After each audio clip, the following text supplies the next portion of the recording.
बिस्मिल्लाहिर्रहमानिर्रहीम। अस्सलाम वालेकुम नाज़रीन इकराम, मैं हूं मखदूम शहाबुद्दीन और आप देख रहे हैं मेरा फेसबुक और यूट्यूब चैनल। उम्मीद करता हूं आप सब लोग बखैर व आफियत होंगे और जहां भी होंगे अपने अहले खाना समेत खुश भी होंगे और महफूज भी। बड़ी आम तरीन तफसीलात हैं बहावल नगर में पेश आने वाले अफसोसनाक वाक़े के हवाले से, जिसे बहुत से लोग सानेहाए बहावल नगर कह रहे हैं और पंजाब पुलिस इसे एक मामूली वाक़या करार दे चुकी है। लेकिन इस वाक़े की कुछ ऐसी तफसीलात जो कि इससे पहले शायद आपके सामने ना आ सकी हों, और इस सब के अंदर इस इवेंट से पहले जो अनफॉर्चुनेट इंसिडेंट हुआ, उससे पहले ईद के दिन 2-3 दिन पहले जो रेड हुई, उस रेड के दौरान एक इंतहाई अफसोसनाक वाकया पेश आया। उस रेड के अंदर जब पंजाब पुलिस के शेर जवान गए तो वहां पर एक खातून जो हैं उनके मिस कैरेज तक की इत्तला है। मेरे पास कुछ डिटेल्स हैं, ये क्लेम क्या है, कहां से आया है, मैं ये सारी डिटेल्स आपके सामने रखूंगा। और इस बहावल नगर वाक़े पर पाकिस्तान तहरीक इंसाफ ने बाकायदा तौर पर, बाज़ाब्ता तौर पर बिजलियां गिरा दी हैं। और इस सब के अंदर जो एक मट्टी पाव प्रोग्राम है, वो जो करने की कोशिश की जा रही है, उसकी राह में पाकिस्तान तहरीक इंसाफ एक बहुत बड़ी रुकावट बनकर सामने आई है। और इस इवेंट की, इस इंसिडेंट की बेस पर पाकिस्तान तहरीक इंसाफ को एक और बयानिया मिला है। और जाहिर बात है कि इस सब के अंदर अब पाकिस्तान तहरीक इंसाफ ने लोहा गर्म देखकर उस पर वार भी कर दिया हुआ है। ये सारी की सारी इंपॉर्टेंट हैपनिंग्स हैं। अगर अभी तक आपने इस वीडियो को लाइक नहीं किया, लाइक जरूर कर लें। बहुत से लोगों को हमारा तर्ज सहाफत पसंद नहीं है, वो हमारे चैनल्स को रिपोर्ट करते हैं ताकि हक और सच की आवाज जो है वो लोगों तक ना पहुंच सके। उस असर को जाहिल आपने करना है अपने लाइक्स और कमेंट्स के जरिए। ये सारी डिटेल्स आपके सामने रखनी है, लेकिन पहले जरा कुछ ईद की खुशखबरियां आपके सामने रख दूं। जाहिर बात है, नॉर्मली तो ये होता है कि ईद पे अवाम के लिए हुकूमत की तरफ से कोई अच्छी खबर आती है। ईद से पहले ईदी तो हमें पेट्रोल महंगा करके दे दी गई, बिजली महंगी करके दे दी गई। अब वो एक मुहावरा है ना कि जब अंधा रेवड़ियां बांटता है तो वो मुड़ मुड़ अपनों को देता है। तो इसहाक डार साहब जो हैं वो वजीर खारजा हैं। ताकतवरों ने उन्हें वजीर खजाना तो नहीं बनने दिया, लेकिन जो आपकी CCI है, काउंसिल ऑफ कॉमन इंटरेस्ट, मुश्तरका मफादात काउंसिल, जिसमें चारों वज़राए आला शामिल होते हैं, सबसे आम तरीन बजटिंग के हवाले से ये कमेटी है, उसमें भी वजीर खजाना को डिच करके, माइनस करके इसहाक डार साहब को डाला गया। अब इसहाक डार साहब जो कि सेनेटर भी बन चुके हैं, उनके लिए एक और खुशखबरी है, ईद की खुशखबरी है। और इस पर पूरी कौम को इस हुकूमत का शुक्रगुजार होना चाहिए कि ये हुकूमत कितना आपका सोचती है। क्या हो गया कि अगर बिजली महंगी है, क्या हो गया कि अगर पेट्रोल महंगा कर दिया, क्या हुआ कि अगर रिलीफ नहीं अवाम तक पहुंचना भी नहीं है, लेकिन कम अज कम आले शरीफ जो है और अपने जो हैं उन्हें नवाजने का सिलसिला और उन पर नवाजिशात की बारिश का सिलसिला जो है वो तो जारी है। तो अब वज़ीर आज़म शहबाज शरीफ ने इसहाक डार को कायदे ऐवान सेनेट मुकर्रर कर दिया है, जिसका नोटिफिकेशन भी जारी कर दिया गया है। और इसहाक डार जो कि इस वक्त पाकिस्तान के 39th फॉरेन मिनिस्टर हैं, इसहाक डार ने वजीर खारजा का जो मनसब संभाला हुआ है, उसके साथ ही साथ और बहुत सी कमेटीज जिनमें वजीर खारजा का कोई काम नहीं होता, उन कमेटीज के अंदर भी उन्हें डाला गया है। और अब नवाज शरीफ का समधी होने की वजह से एक और उन्हें टाइटल दे दिया गया है, वो सेनेट के अंदर कायदे ऐवान भी होंगे। अच्छा, अब इस सब के साथ जो अहम तरीन चीजें हैं, एक और खुशखबरी भी मैं आपके सामने रख दूं, और ये इस हुकूमत जो है उसकी परफॉर्मेंस और इन्होंने आने वाले दिनों के अंदर क्या करना है उसका मुंह बोलता सबूत है। एशियाई तरक्याती बैंक है, एशियन डेवलपमेंट बैंक, ADB, उसने पाकिस्तान में रवा माली साल 2023-24 के दौरान खित्ते में महंगाई सबसे ज्यादा और मुआशी शरह नमू सबसे कम रहने की पेशगोई कर दी है। यानी पाकिस्तान के अंदर इस पूरे रीजन में सबसे ज्यादा महंगाई और ग्रोथ जो है वो सबसे कम होगी। एशियाई तरक्याती बैंक ने डेवलपमेंट आउटलुक रिपोर्ट जारी की है। रवा माली साल मुआशी शरह नमू 1.9% रहने का तखमीना लगाया है। ADB ने पाकिस्तान में रवा साल औसत महंगाई 25% रहने की पेशगोई की है। और पाकिस्तान की जो आपको पता है कि इन्होंने मुआशी शरह नमू 1.9% रखी है। मैं आपको बस खित्ते के दूसरे ममालिक की बता देता हूं। ADB के मुताबिक पाकिस्तान इज एट 1.9, इंडिया की है 4.6%, और बांग्लादेश, पाकिस्तान 1.9, इंडिया 4.6, बांग्लादेश 8.4% मुआशी शरह नमू जो है उनकी रहेगी। और इस सब के अंदर जो महंगाई है वो भी पाकिस्तान की आपके सामने है कि किस तरह से महंगाई का जिन जो है वो बेकाबू हो चुका है, और आइंदा भी रिलीफ जो है वो आवाम तक पहुंचता हुआ अनफॉर्चुनेट सी बात यह है कि नजर नहीं आ रहा।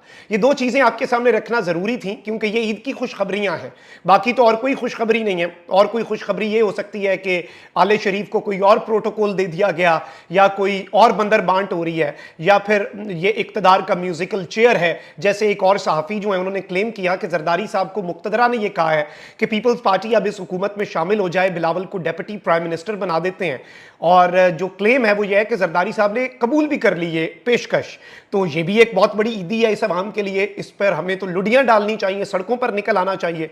क्या हुआ कि इस मुल्क के अंदर आइन और कानून की पामालियां हो रही हैं? क्या हो गया कि इस मुल्क के अंदर इस मुल्क को बनाना रिपब्लिक बना दिया गया है? अच्छा, जो बहावल नगर वाला वाकया है मैं उस पर आ जाऊं, क्योंकि ये तो कुछ हमारी भड़ास है, ये हमारी फ्रस्ट्रेशन है इस मुल्क के निजाम के ऊपर जो हम निकाल लेते हैं। और दुख भी होता है ना, कुड़ ही सकते हैं और हम क्या कर सकते हैं, अपनी आवाज उठा सकते हैं या कुड़ सकते हैं।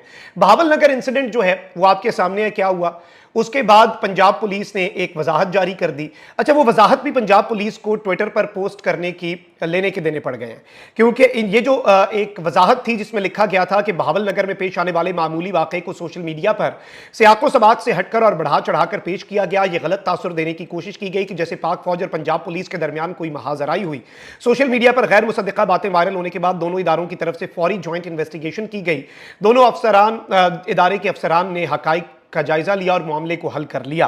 अब इस सब के अंदर ट्विटर के ऊपर इस पे कम्युनिटी नोट लग गया, और इसमें यह बेसिकली बताया गया कि जी कम्युनिटी नोट में कि बहुत से पुलिस ऑफिसर्स जो हैं उन्हें मारे जाने की, उनके फेंटा लगने की फुटेजेस हैं।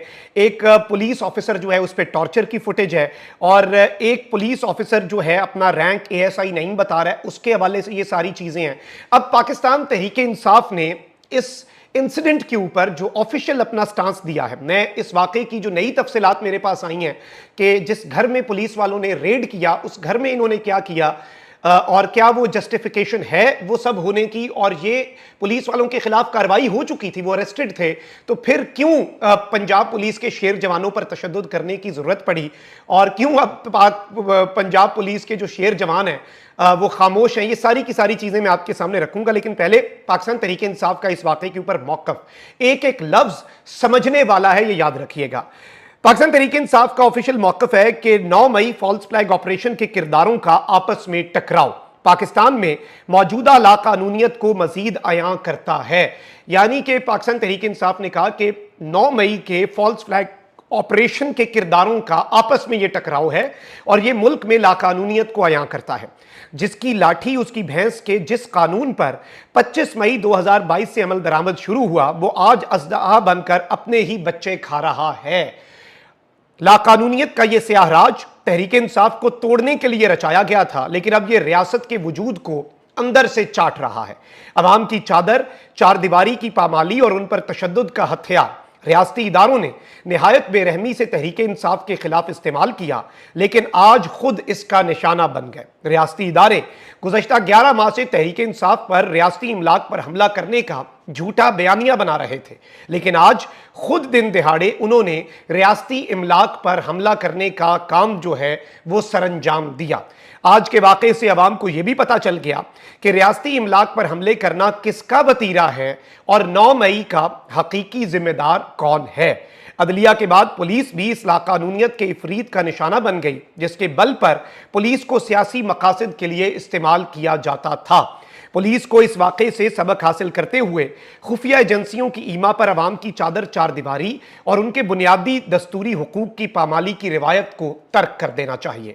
जिस अंदाज में IG पंजाब और महकमे पुलिस के जिम्मेदारान ने पंजाब पुलिस को लावारिस छोड़ा, वो पूरे महकमे की आंखें खोलने के लिए काफ़ी होना चाहिए। तहरीक इंसाफ बहावल नगर वाक़े की शदीद मजम्मत करती है और कानून के मुताबिक जो जिम्मेदारान हैं उनके मुहासबे का मुतालबा करती है।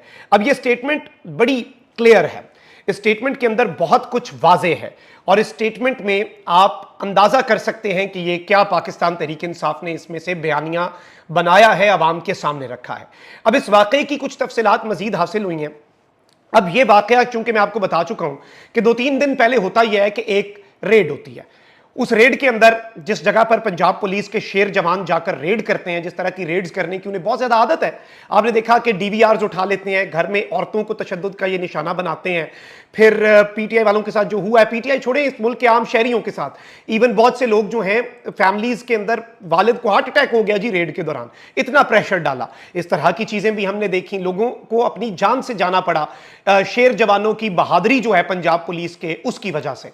तो शेर जवान इसी तरीके से एक घर पे रेड करने गए। अब वहां पर दो ऐसे बंदे थे, जाहिर बात है दो इदारे के फौज के बंदे थे, हाजिर सर्विस, उनके ऊपर भी इन्होंने गालिबन तशद्दुद किया और एक जो है उसे अच्छा खासा मारा और दूसरा जो है उसकी आंख जो है वो भी इसमें जाया हुई। ये भी इतलात हैं कि अच्छा खासा उसकी आंख डैमेज हुई। इस सब के अंदर मामले की सीरियसनेस तब बढ़ी जब यह खबर आई कि घर में मौजूद एक खातून जो है जो कि एक्सपेक्ट कर रही थी, उनका मिस कैरेज हो गया।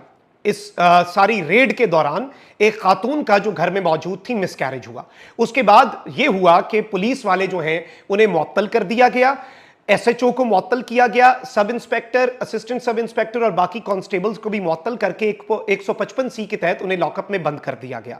अब ये तो ठीक बात हो गई जी, चलें ठीक है, गैर कानूनी रेड्स पे कार्रवाई हुई, अच्छी बात है।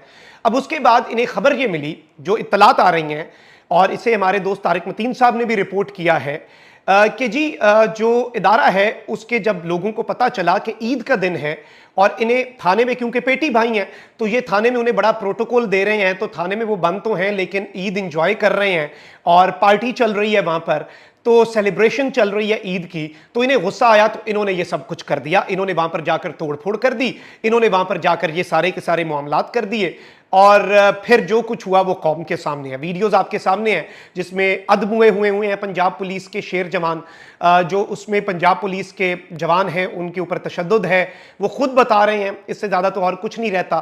फिर उसमें यह भी है कि कुछ लोगों को घुटनों पे मुर्गा भी बनाया गया, कान भी पकड़वाए गए, गालिबन वही नज़र आ रहा है इसी तरह के। तो इस सब में अब तो मामला तो अफामो तफहीम से आपने हल कर लिया, लेकिन यहां पर एक चीज़ मैं आपको ये बता दूं कि जो कुछ भी हुआ वो इस बात की जस्टिफिकेशन नहीं है कि थाने पर जाकर कब्जा कर लिया जाए, हमला कर लिया जाए। और कुछ इंटरनल सोर्सेज ये कह रहे हैं कि जिन लोगों ने ये किया उनके खिलाफ अंदरूनी कार्रवाई होगी और बात जो है वो कोर्ट मार्शल तक जाएगी। लेकिन मैं ये जाती तौर पे समझता हूं कि इस सब के अंदर ट्रांसपेरेंसी जरूर होनी चाहिए ताकि अवाम का लॉ एंड ऑर्डर और आइन और कानून पर से जो डिटोरिएट हो रहा है एतमाद, वो मजीद ये वाला इवेंट कम से कम उसका बायस ना बन सके।